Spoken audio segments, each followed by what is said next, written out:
पहाड़ों की घुमावदार सड़कों पर दौड़ती एक बस, लेकिन इस बस में बैठे यात्री साधारण नहीं। ये वो अधिकारी हैं जो फाइलों में नहीं, जमीन पर काम करने में यकीन रखते हैं। जी हां, प्रशासनिक सिस्टम की असली तस्वीर तब दिखती है जब अफसर खुद मैदान में उतरते हैं। और उत्तराखंड के चमोली में कुछ ऐसा ही नजारा देखने को मिला, जब गौरव कुमार और पुलिस अधीक्षक सुरजीत सिंह पवार आम यात्रियों की तरह बस में सवार होकर निकल पड़े निरीक्षण पर। यह कोई औपचारिक दौरा नहीं था, यह था जिम्मेदारी का सफर। कमेड़ा से लेकर पवित्र धाम बद्रीनाथ धाम तक करीब 160 किलोमीटर का हाईवे, पहाड़, मोड़, खतरे और उन खतरों को परखती प्रशासन की नजर। अक्सर लोग कहते हैं अफसर सिर्फ आदेश देते हैं, लेकिन इस बार तस्वीर उल्टी दिखी। जिलाधिकारी और एसपी ने एसी गाड़ी नहीं चुनी, बल्कि बस में बैठकर उसी रास्ते का अनुभव ले लिया जिस रास्ते से लाखों श्रद्धालु होकर गुजरते हैं, यानी निरीक्षण भी और अनुभव भी। बस जैसे जैसे आगे बढ़े, अधिकारी नोट करते गए ये कि कहां सड़क संकरी है, कहां भूस्खलन का खतरा है, कहां रोशनी कम है, कहां यात्रियों को रुकने की जरूरत पड़ेगी।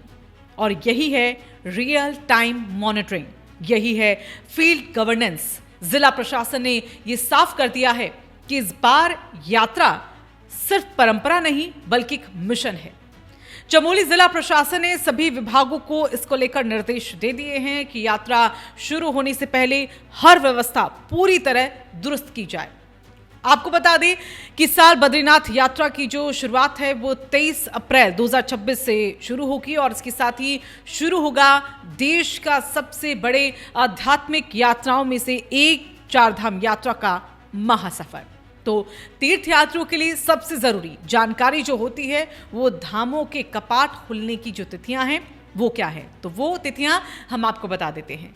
तो सबसे पहले यमुनोत्री धाम और गंगोत्री धाम, जिनके जो कपाट है वो 19 अप्रैल 2026 को खुलेंगे। केदारनाथ धाम की बात करें तो 22 अप्रैल को और बद्रीनाथ धाम के कपाट खुलेंगे 23 अप्रैल को।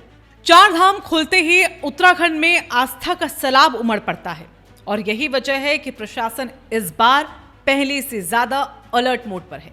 निरीक्षण के दौरान अधिकारियों ने यात्रा मार्ग की हर जरूरी सुविधा की यहां पर जांच की है, जिसमें सड़क सुरक्षा की जो बात है उसको भी जांचा परखा गया है। जैसे कि सड़क सुरक्षा की अगर बात की जाए तो खतरनाक मोड़ों पर फ्लड लाइट लगाने के निर्देश दिए गए हैं।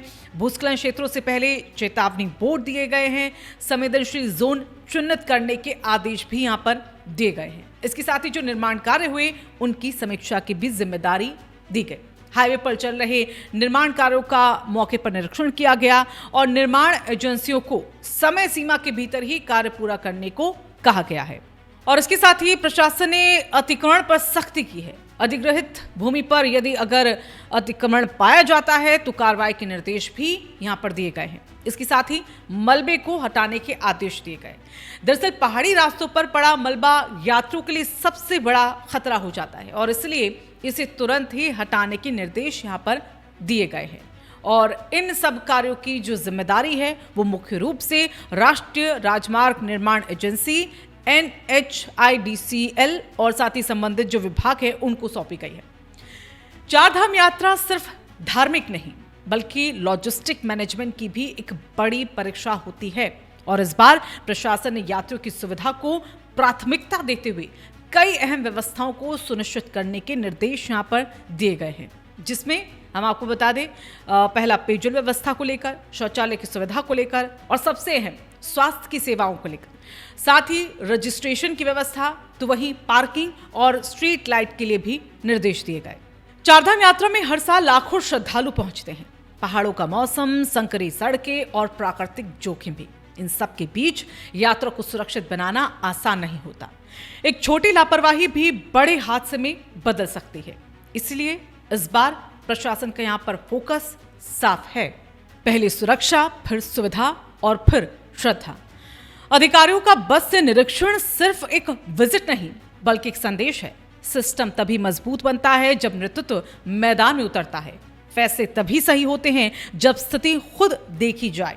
स्थानीय लोगों का यहाँ पर ये कहना है कि इस तरह का निरीक्षण कई तरह की जो समस्याएं हैं उनको पहले ही खत्म कर देगा। क्योंकि अधिकारी खुद वास्तविक हालातों को समझ लेंगे। चारधाम यात्रा जो सिर्फ धार्मिक आयोजन नहीं है बल्कि पहाड़ की अर्थव्यवस्था की एक रीढ़ भी है, जहां होटल, ढाबे, टैक्सी चालक, पोर्टर और दुकानदार सभी की साल भर की जो कमाई है उसका एक बड़ा हिस्सा इसी यात्रा पर निर्भर रहता है। और इसीलिए प्रशासन की यहां पर यह कोशिश है कि यात्रा सुचारू चले ताकि श्रद्धालु भी संतुष्ट रहे और साथ ही स्थानीय लोगों को भी रोजगार मिले। वहीं निरीक्षण के बाद जिलाधिकारी ने इस दौरान सभी विभागों को एक स्पष्ट निर्देश दे दिया है कि यात्रा शुरू होने से पहले सभी व्यवस्थाओं को दुरुस्त करना चाहिए। संवेदनशील क्षेत्रों में सुरक्षा कार्य प्राथमिकता पर रहे और यात्रियों को किसी तरह की परेशानी न होने पाए। यानी इस बार प्रशासन की तैयारी सिर्फ कागजों पर नहीं, जमीन पर दिख रही है। चारधाम यात्रा भारत की आस्था का सबसे बड़ा पर्व है और जब आस्था का सैलाब उमड़ता है तो प्रशासन की जिम्मेदारी कई गुना बढ़ जाती है। चमोली में अधिकारियों का बस से निरीक्षण यही साबित करता है कि इस बार यात्रा सिर्फ परंपरा नहीं बल्कि एक सुव्यवस्थित मिशन बनने जा रही है। जब अधिकारी खुद पहाड़ की चढ़ाई उतराई महसूस करते हैं तब फैसले भी उतने ही मजबूत बनते हैं। और शायद यही वजह है कि इस बार चारधाम यात्रा 2026 को सुरक्षित, सुव्यवस्थित और सुविधाजनक बनाने की तैयारी पूरे जोर शोर से चल रही है।